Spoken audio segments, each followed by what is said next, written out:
একমাত্র দল বিএনপি, যাদের ঘরে 1971, 1990, জুলাই, আগস্ট তিনটি টপি আমাদের ঘরে রয়েছে। কেন্দ্রীয় ব্যাংকে প্রিন্সটন বা ক্যালিফোর্নিয়া থেকে পিএইচডি করা উচ্চ ডিগ্রিধারী মানুষজন, অভিজ্ঞতা সম্পন্ন লোকজন নিয়োগ পেয়েছেন। অন্যদিকে বাংলাদেশে নতুন সরকার গঠনের পর যিনি নিয়োগ পেয়েছেন তিনি হলেন বিএনপির নির্বাচন পরিচালনা কমিটির সদস্য এবং একজন সোয়েটার ফ্যাক্টরির এমডি। যারা গুমের আইন নিয়ে আমরা গুম চাচ্ছি না, গুমের বিচার চাচ্ছি না বলছেন, তাদের জন্য বলছি এই আইনটা ভালো করে পড়ে দেখবেন।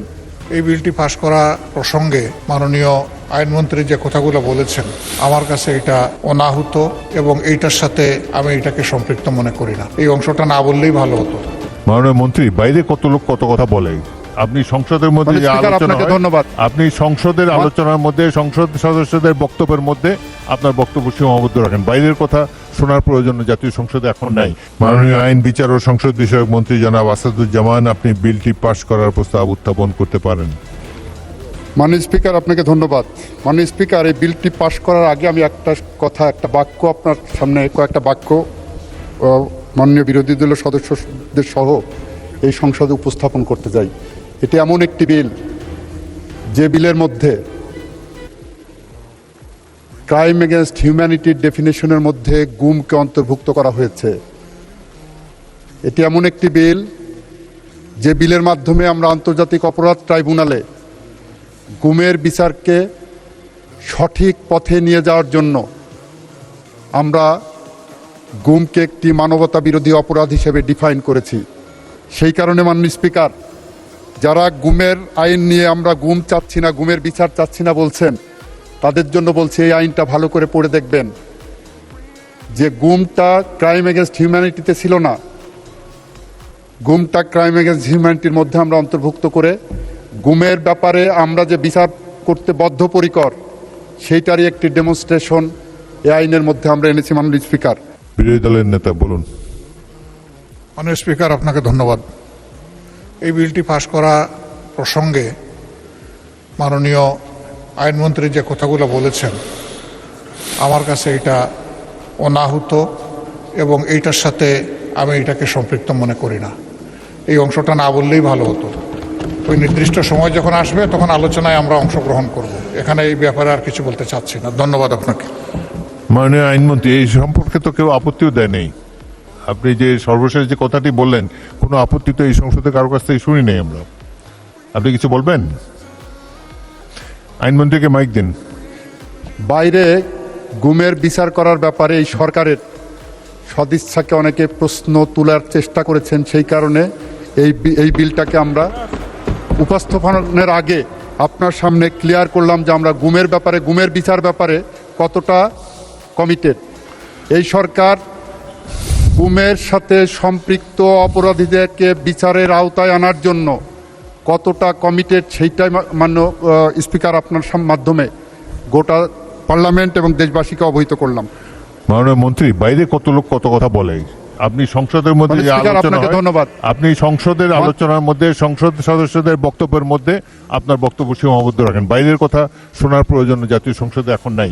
এখানে আইন অনুযায়ী, বিধি অনুযায়ী যেটি উত্থাপিত হবে সে ব্যাপারেই আমরা কার্যক্রম গ্রহণ করব। কেন্দ্রীয় ব্যাংকে প্রিন্সটন বা ক্যালিফোর্নিয়া থেকে পিএইচডি করা উচ্চ ডিগ্রিধারী মানুষজন, অভিজ্ঞতা সম্পন্ন লোকজন নিয়োগ পেয়েছেন। অন্যদিকে বাংলাদেশে নতুন সরকার গঠনের পর যিনি নিয়োগ পেয়েছেন তিনি হলেন বিএনপির নির্বাচন পরিচালনা কমিটির সদস্য এবং একজন সোয়েটার ফ্যাক্টরির এমডি।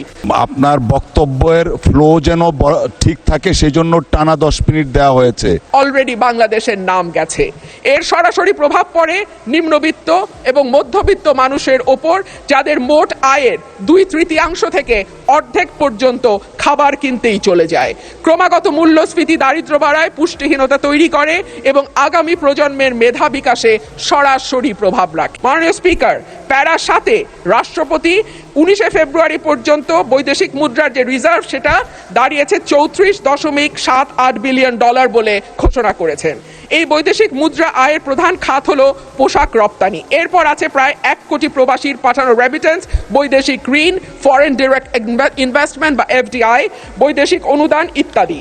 একক শিল্প হিসেবে তৈরি পোশাক খাতের উপর অতিরিক্ত নির্ভরতা, বৈদেশিক ঋণ বেড়ে 113.51 বিলিয়ন ডলার হওয়া, এফডিআই এর ক্রমাবনমন ইত্যাদিকে মোকাবেলা করতে হলে রফতানি পণ্যের বহুমুখীকরণ, বিনিয়োগ বান্ধব পরিবেশ তৈরি, বিদেশে দক্ষ শ্রমশক্তি প্রেরণের কোনো বিকল্প নাই। সম্প্রতি সিপিডির সম্মানীয় ফেলো প্রফেসর মোস্তাফিজুর রহমান বলেন, ভবিষ্যতে ঋণ পরিশোধের চাপ আরও বাড়বে, তাই এখন থেকেই আয় বাড়ানোর দিকে নজর দিতে হবে।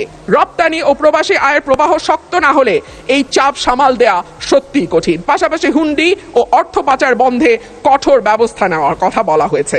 গত 15 বছরে দেশ থেকে যে বিপুল পরিমাণ টাকা পাচার হয়েছে, যার পরিমাণ কেন্দ্রীয় ব্যাংকের হিসাব মতে 23,400 কোটি ডলার, সেটি ফেরত আনা না গেলে কিংবা ব্যাংক খাতে থাকা 6 লক্ষ কোটি টাকার খেলাপি ঋণের পরিমাণ কমিয়ে আনা না গেলে অর্থনীতির পুনরুদ্ধারের কোনো পরিকল্পনাই কাজে আসবে না। পাচারকৃত টাকার 75% যায় ওভার অ্যান্ড আন্ডার ইনভয়েসিং এর মাধ্যমে। গত 10 বছরে এই ওভার অ্যান্ড আন্ডার ইনভয়েসিং এর মাধ্যমে পাচার হয়েছে 68 বিলিয়ন ডলার। সুতরাং এই মিথ্যা ইনভয়েসিং বন্ধ করা না গেলে টাকা পাচারও বন্ধ সম্ভব নয়। মাননীয় স্পিকার, রাষ্ট্রপতি তার ভাষণে বাংলাদেশ ব্যাংক, রাষ্ট্রায়ত্ত ও বেসরকারি ব্যাংক, বীমা, আর্থিক প্রতিষ্ঠান ও পুঁজিবাজারের সঙ্গে সমন্বয়ের মাধ্যমে সার্বিক তদারকি উন্নতকরণ, আমানতকারীদের সুরক্ষা নিশ্চিত, খেলাপি ঋণ হ্রাসে গুরুত্ব দেওয়ার কথা বলেছেন।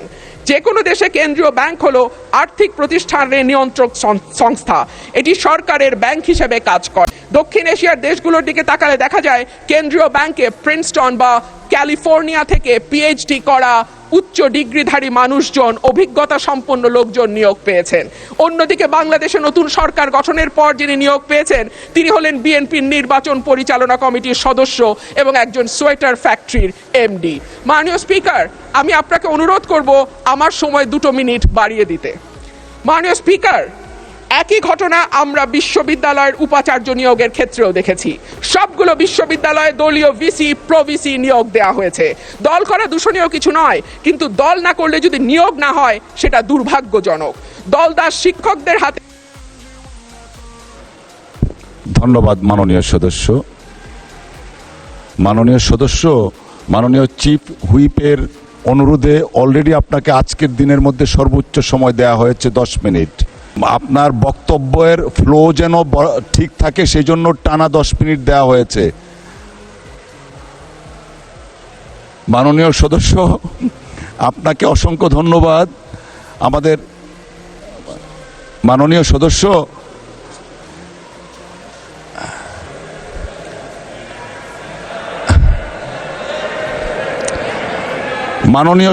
আপনি দয়া করে বসুন। You will have time, next time আপনাকে দেয়া হবে। এখন আমরা let us continue our business. I humbly request you to take your seat. বিরোধী দলের বন্ধুরা জুলাই আগস্ট বলতে পারবে 71 এবং 90 এর ট্রফি কিন্তু তাদের ঘরে নাই। 1 মিনিট, বিরোধী দলের বেঞ্চেও মুক্তিযোদ্ধা রয়েছেন। অসংখ্য মিথ্যা তথ্য এখানে এসে। আজকে বিরোধী দলের বন্ধুদের বলতে চাই, আপনারা রাষ্ট্রপতি ভাষণের দিনে ওয়াকআউট করেছেন। আপনারা ওয়াকআউট না করে যদি বসে থাকতেন, মহামান্য রাষ্ট্রপতি কত সুন্দর করে আওয়ামী লীগের দ্বারা নির্বাচিত হয়ে আওয়ামী লীগের বিরুদ্ধে কথা বলেছে, এটি যদি আপনারা শুনতেন, আপনারা আনন্দ চিত্রে হাসতেন এবং খুশি হতেন। আমি বলবো এটা আপনাদের দুর্ভাগ্য। আজকে বিরোধী দলের বন্ধুরা জুলাই আগস্ট বলতে পারবে 71 এবং 90 এর ট্রফি কিন্তু তাদের ঘরে নাই। একমাত্র দল বিএনপি, যাদের ঘরে 1971, 1990, জুলাই আগস্ট 3টি ট্রফি আমাদের ঘরে রয়েছে। 1 মিনিট, বিরোধী দলের বেঞ্চেও মুক্তিযোদ্ধা রয়েছেন। আমি নিজেই রণাঙ্গনে দেখেছি গাজী নজরুল ইসলাম সাতক্ষীরা, তিনি একজন মুক্তিযোদ্ধা। Please continue. বিরোধী দল হইচই করে বলতে পারেন মাননীয় স্পিকার, 90 তাদের কথা বলতে পারে, কিন্তু 86 সালের নির্বাচনে ঢাক ঢোল পিটে তাই আওয়ামী লীগের সঙ্গে গিয়েছিল, আমরা চাইনি মাননীয় স্পিকার। আজকে মাননীয় বিরোধী দল নেতা বলুন। মাননীয় স্পিকার, আপনাকে ধন্যবাদ। আমরা প্রথম দিনই অঙ্গীকার ব্যক্ত করেছি এই বিরোধী দল কোনো গতানুগতিক বিরোধী দল হবে না।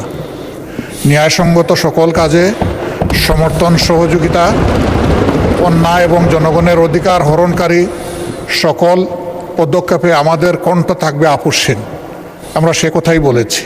আজকে মাননীয় সংসদ সদস্য প্রেসিডেন্টকে ধন্যবাদ জানাইতে গিয়ে আমাদেরকে একবারে জেরবার করে ফেলেছেন এবং তিনি অসংখ্য মিথ্যা তথ্য এখানে এসেছে, যে দুই একটার প্রতিবাদ আপনি নিজেও করেছেন। আমি অনুরোধ করব যে অসত্য কোনো তথ্য যেন এই মহান সংসদে কেউ পরিবেশন না করেন। জেনে শুনে সতর্কতার সাথে আমাদের সকলেরই এখানে দায়িত্বশীল আচরণ করা উচিত। যে জিনিসগুলো অসত্য, বিভ্রান্তিকর, আমি অনুরোধ করব তা এক্সপাঞ্জ করা হোক। ধন্যবাদ মাননীয় প্রেসিডেন্ট।